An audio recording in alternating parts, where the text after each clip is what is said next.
podcast. So tonight I'm going to discuss my wonderful experience through 2 meetings I got to attend this past month.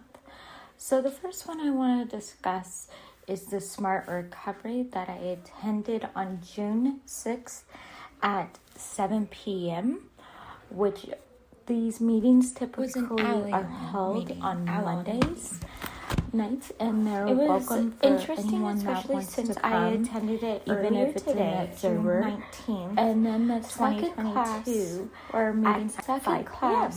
I wanted to get a different feel, especially since this was more geared to Serenity compared to the other one, which was more an open, free concept, which I was more drawn to, especially during the Smart Recovery, which I will discuss later on.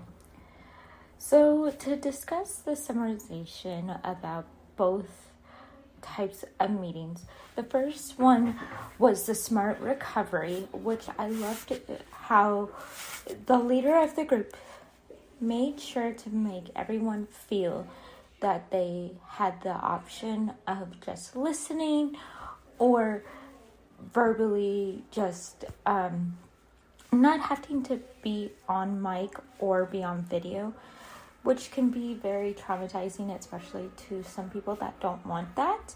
But again, these both meetings that I attend were both on Zoom. It was more convenient for me. Unfortunately, I did not get the full-on experience being within the meeting, which I would love to attend for another time.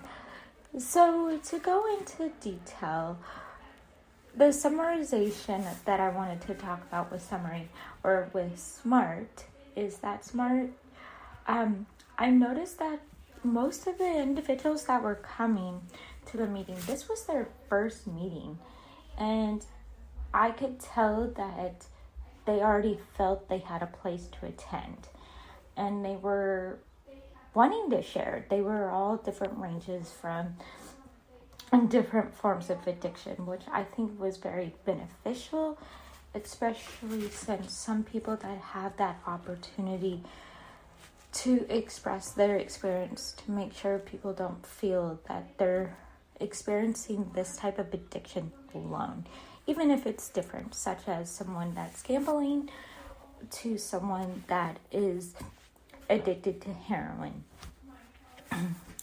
What I found was profound, actually, was how some of the clients considered people to be normal that weren't addicts, even though they think that people that fit the norm term is actually kind of, in a weird way, it's derogatory. And what I mean by derogatory is that they don't understand that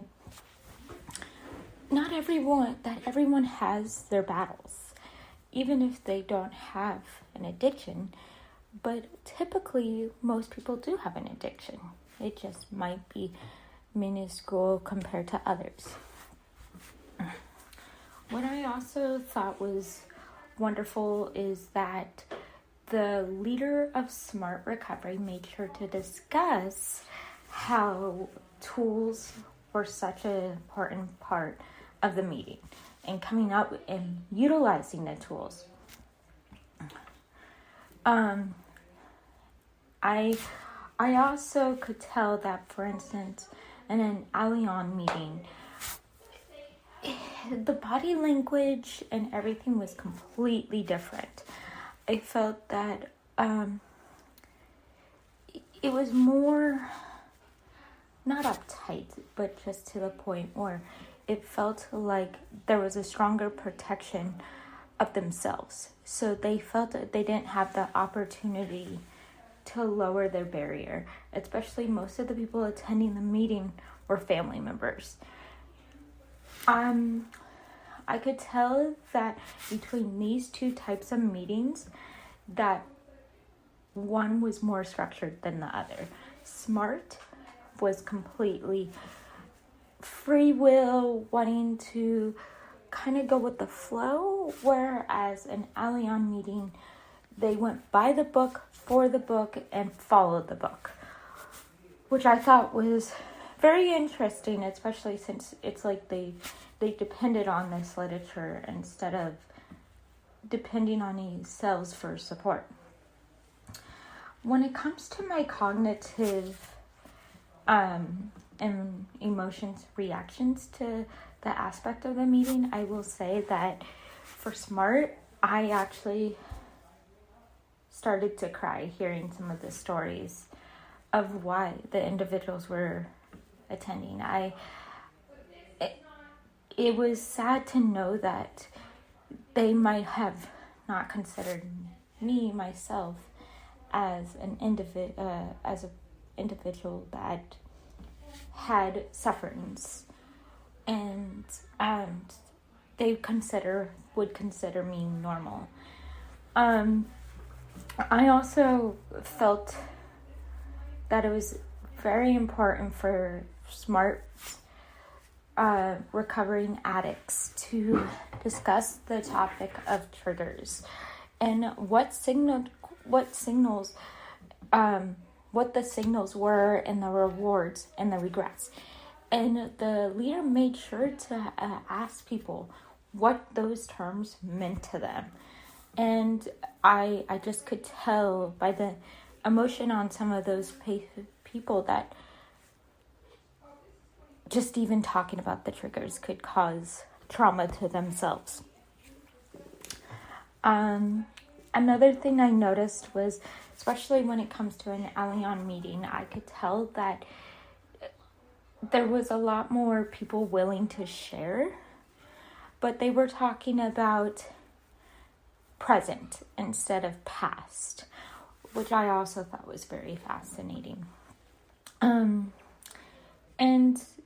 I didn't feel as much of an emotional reaction towards an Al-Anon meeting, even though I thought I would, especially since it's about the family members. But I could tell they were taking on the burden from the individuals that were suffering from the addiction. Assumptions before going into each meeting, I will say that for one, I did not think I would enjoy the SMART recovery as much as I did, or the other way around, the Al-Anon meeting. I didn't think I would enjoy it as much as I did the SMART recovery meeting. I love that I was able to utilize some of those tools that were given to us about like finding the challenges through our thoughts by finding something we enjoy, like journaling, and knowing that some of the individuals, how much they enjoyed journaling and actually spoke up and told other individuals how important it was to journal. With Al-Anon meetings, I thought I was actually going to feel like an ability to sit back and listen, but actually the individuals wanted me to partake in the conversation, which I thought was very fascinating and helpful too. I really wanted to be able to share even my story, even though I might not have a story to relate to many other individuals. They were very welcoming, but not supportive in the way SMART recovery was. Mainly, they just talked about what they were feeling instead of giving them suggestions. I would say the one thing I did notice about changing, that has changed both personally and professionally as a result of attending this meeting, is definitely being the ability to know how powerful both meetings are to individuals. And I felt it was very interesting to know that the Al-Anon meeting was actually not structured the way I thought it was going to be structured, especially since the original leader that was supposed to facilitate the meeting didn't end up showing. So it made me wonder how the group felt knowing that the person that was supposed to be the facilitator decided to not show. Which I not only felt sorrow for myself, but I also felt sorrow for them. Discuss one of the concepts that I learned via text or literature. I would say that attending both meetings is knowing that change is out there and just how important it is to have the support for both types of individuals, whether it's just family or the individual themselves suffering from addiction. I think it would be interesting to see other Al-Anon meetings, especially since to know whether it's only the structured reading by the book or reading by scripture. Instead of there not being as much support as there was in Smart Recovery, I think it would be very crucial to give that support to them, especially since the individuals that are attending these types of meetings are trying to learn not only to support themselves, but to support others. So finally, I want to discuss the 12 steps. I want to talk about how the 12 steps actually only showed up in an Al-Anon meeting instead of a Smart Recovery, which I thought was very fascinating, especially since in the Al-Anon meeting, they had to recite it. And they picked on people to recite it, which I thought was very interesting. It felt like more of a class structured, whereas Smart Recovery, it was more about giving those individuals the free will to speak and share their stories, and willing to understand the triggers that made them want to participate on an addictive matter. The one thing I do want to say that I want to finish on is that both are encouraged change, but they encouraged change differently. One depended on change by the book, whereas the other was changed by themselves, which I think is very critical when it comes to addiction. And finally, I think that Al-Anon meetings would benefit on motivational